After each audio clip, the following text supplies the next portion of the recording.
Open Mind Storytime with Enchanted Circle Theater.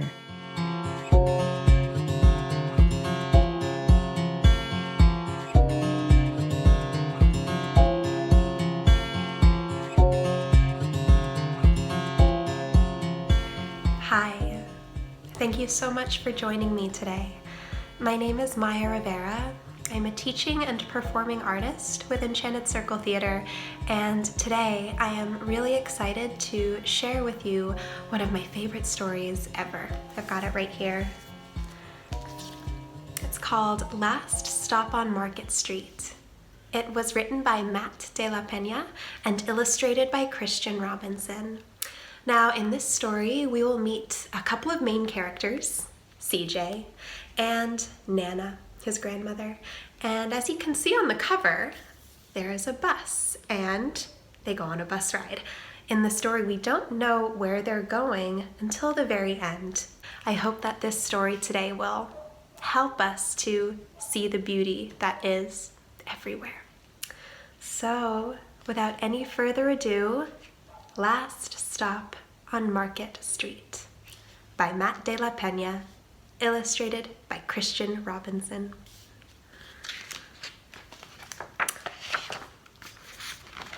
Little birthday message from my mom when she gave me this story. CJ pushed through the church doors, skipped down the steps. The outside air smelled like freedom, but it also smelled like rain, which freckled CJ's shirt and dripped down his nose. He ducked under his Nana's umbrella, saying, "How come we gotta wait for the bus and all this wet?" "Trees get thirsty too," his Nana told him. "Don't you see that big one drinking through a straw?"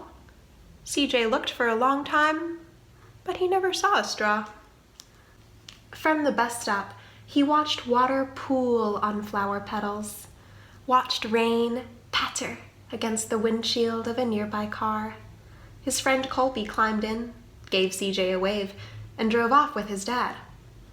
"Nana, how come we don't got a car?" "Boy, what do we need a car for?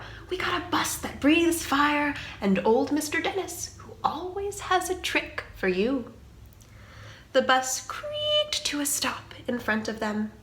It sighed and sagged, and the doors swung open. "What's that I see?" Mr. Dennis asked. He pulled a coin from behind CJ's ear, placed it in his palm. Nana laughed her deep laugh and pushed CJ along. They sat right up front.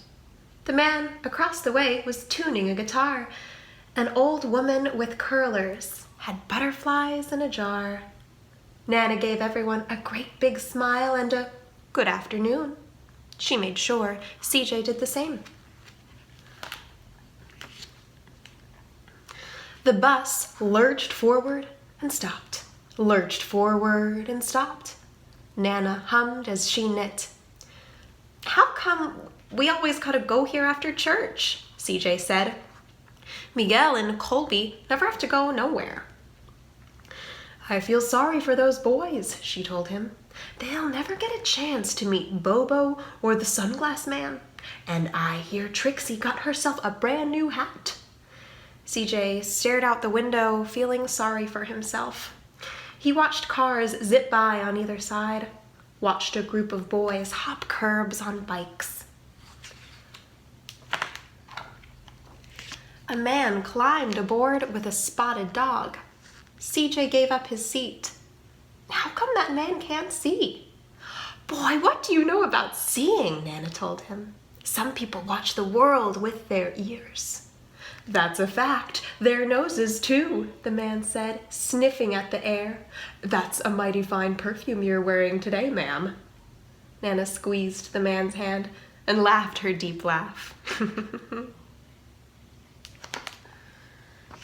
Two older boys got on next. CJ watched as they moved on by and stood in back. "Sure wish I had one of those," he said. Nana set down her knitting. What for? You got the real-life thing sitting across from you. Why don't you ask the man if he'll play us a song? CJ didn't have to. The guitar player was already plucking strings and beginning to sing. To feel the magic of music, the blind man whispered, I like to close my eyes. Nana closed hers, too. So did CJ and the spotted dog. And in the darkness, the rhythm lifted CJ out of the bus, out of the busy city. He saw sunset colors swirling over crashing waves, saw a family of hawks slicing through the sky, saw the old woman's butterflies dancing free in the light of the moon. CJ's chest grew full, and he was lost in the sound, and the sound gave him the feeling of magic.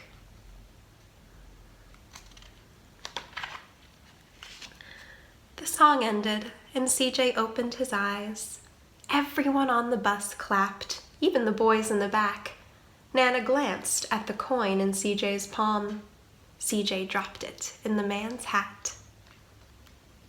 Last stop on Market Street, Mr. Dennis called. CJ looked around as he stepped off the bus. Crumbling sidewalks and broken down doors, graffiti-tagged windows and boarded-up stores. He reached for his Nana's hand. How come it's always so dirty over here? She smiled and pointed to the sky. Sometimes, when you're surrounded by dirt, CJ, you're a better witness for what's beautiful. CJ saw the perfect rainbow arcing over their soup kitchen. He wondered how his Nana always found beautiful where he never even thought to look. He looked all around them again, at the bus rounding the corner out of sight, and the broken street lamps still lit up bright, and the stray cat shadows moving across the wall.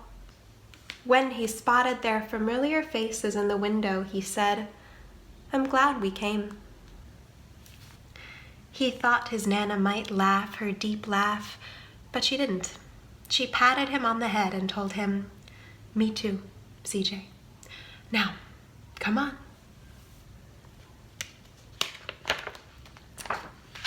The lovely end. I hope that you loved our story today, Last Stop on Market Street.